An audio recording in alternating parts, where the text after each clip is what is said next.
Halo Sobat Prolis, jumpa lagi dengan saya Freddy dari Agen Properti Prolis. Nah, video ini seperti yang saya janjikan adalah sambungan ya dari video yang terdahulu mengenai pengalaman pribadi saya. Saya ingin sedikit juga sharing kepada Anda semua Sobat Prolis. Barangkali video ini menjadi berguna pula untuk sebelum saya sebagai agen properti. Pada waktu itu saya berbagai usaha saya coba lakukan dan rupa-rupanya belum mendapatkan yang cocok atau yang tepat ya. Jadi sekian tahun saya coba berbagai macam usaha belum berhasil memberikan hasil yang memuaskan kepada saya dan keluarga. Sehingga pada waktu itu saya berpikir usaha apa ya yang kira-kira ini penting ya Sobat Properti atau Sobat Prolis. Sebelum menjadi agen properti, ceritanya sangat panjang, Sobat Polis. Jadi saya waktu itu mencoba berbagai macam pekerjaan atau berbagai macam usaha, tapi dengan sekian waktu berjalan, semua usaha saya atau pekerjaan saya tidak memberikan hasil yang memuaskan buat diri saya. Nah, saya waktu itu berpikir, kira-kira usaha apa ya yang dengan sedikit modal tetapi bisa memberikan hasil yang memuaskan daripada kondisi saya pada waktu itu.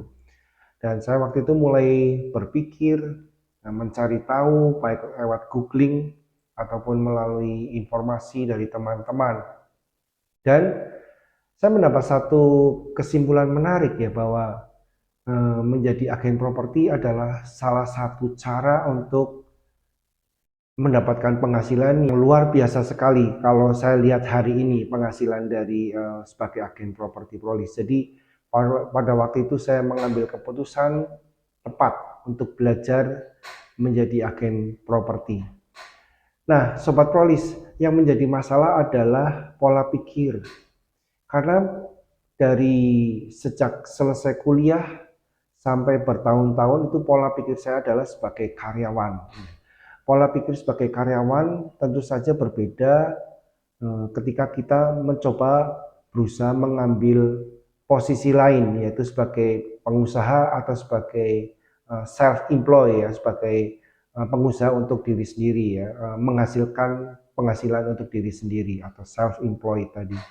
Nah, itu pola pikirnya sangat berbeda. Jadi ketika saya mencoba beralih dari karyawan dan menjadi self-employed dengan mempunyai pekerjaan sendiri itu tidaklah mudah.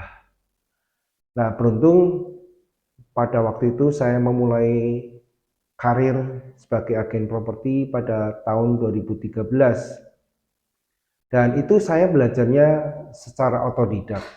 Jadi betul-betul dari nol dan saya mencoba melangkah dengan keberanian, dengan tekad bahwa saya harus bisa menjadi agen properti yang berhasil. Tentu saja di kota saya ya, di saat ini saya tinggal di kota Purwokerto. Pengalaman di lapangan sangat banyak selama bertahun-tahun dan satu peristiwa yang tidak mungkin saya lupakan adalah ketika saya untuk pertama kalinya menghasilkan komisi dari properti atau sebagai agen properti. Komisinya sebetulnya tidak terlalu besar, nilainya hanya 1 juta rupiah.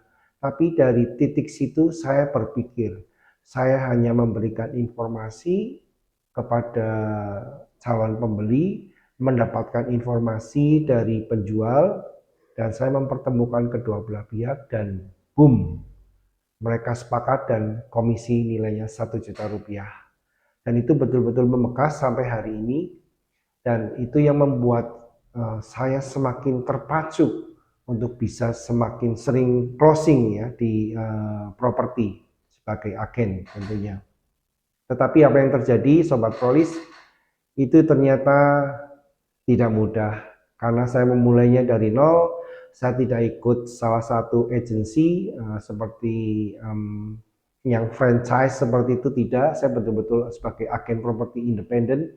Saya mulai mencoba membranding diri saya, alias saya mempromosikan diri saya kepada saudara-saudara saya, kepada teman-teman saya, dan kepada siapapun yang saya temui.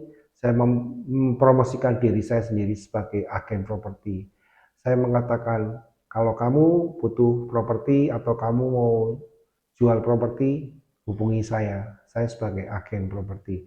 Nah, akhirnya dari mulut ke mulut, akhirnya saya semakin dari hari ke hari mulai mempunyai jaringan ya, sesama agen properti, sesama broker ya, atau dibilang maklar. Cuma saya kalau maklar itu kok saya kayaknya kurang setuju ya dengan maklar, karena di dunia perantara properti itu ada orang yang mengatakan maklar, ada yang mengatakan broker, ada yang mengatakan agen properti. Dan saya pikir masing-masing julukan tersebut ya, dalam tanda kutip, maklar, broker properti, agen properti itu mempunyai nilai sendiri-sendiri, dan saya memilih mengatakan diri saya sebagai agen properti ya. Saya tidak akan membahas mengenai broker properti ataupun maklar, cuma saya memilih kata profesi saya sebagai agen properti. Nah, dari komisi pertama yang saya dapatkan itu 1 juta yang tadi saya sebutkan, dan untuk komisi yang berikutnya apa yang terjadi Sobat Prolis tidaklah mudah. Sekitar 3 bulan kemudian baru saya pecah telur lagi ya, dengan nilai yang jauh lebih besar dari komisi saya yang pertama. Tetapi dalam masa satu closing pertama saya, pecah telur pertama saya yang nilai 1 juta tadi, untuk menuju pecah telur berikutnya ya, closing berikutnya, itu adalah waktu yang dimana penuh perjuangan, penuh dengan pengorbanan ya, karena kita bekerja seolah-olah bekerja, mendapatkan informasi, memberikan informasi itu kepada calon pembeli, tetapi selama kurang lebih 3 bulan itu tidak memberikan hasil. Nah, kalau kita mempunyai mindset yang salah atau kita mempunyai pola pikir negatif, mungkin dalam 3 bulan itu kemudian saya mengundurkan diri. Karena mungkin berpikir, wah buat apa kerja capek-capek, panas-panasan, ya, mengantar calon pembeli, mendapatkan informasi properti yang dijual, dan lain, memasarkan, dan lain sebagainya, tapi song atau kosong ya, nol, tidak memberikan hasil. Ya, keluarga saya pun mulai berkata, apa betul itu pilihan kamu sebagai profesi kamu, karena kamu kelihatan sibuk tapi tidak memberikan hasil. Tapi saya percaya Sobat Prolis, bahwa sudah ada yang pertama, pasti nanti ada yang kedua, dan memang itu betul-betul terjadi. Dan yang ingin saya sampaikan pula pada video kali ini adalah pentingnya ketika kita sebagai agen pemula ya, kita betul-betul sangat keras berupaya mempromosikan diri kita, menjalin networking dengan sesama agen. Itu sangat upaya yang sangat, menurut saya sangat diperlukan sekali pada awal mulanya untuk bisa sukses. Dan tentu saja pola pikir kita yang benar ya, jangan berpikir negatif, jangan segera putus asa ya, bahwa wah saya sudah capek-capek bekerja, mengantar calon pembeli, ketemu dengan agen lain, bernegosiasi, dan lain sebagainya, tapi tidak memberikan hasil yang maksimal. Ya, itu semua proses pembelajaran, bagaimana kita menekuni, bagaimana kita tetap sabar menjalani, dan juga yang penting tadi saya katakan adalah mindset yang benar. Nah, mungkin itu sementara yang akan saya sampaikan dulu kepada Sobat Prolis ya. Tolong subscribe kepada channel saya ini, kemudian like serta share ya, mungkin dari teman Sobat Prolis atau saudara membutuhkan informasi ini, yaitu menjadi seorang agen properti yang profesional. Oke, nantikan video saya selanjutnya. Salam properti.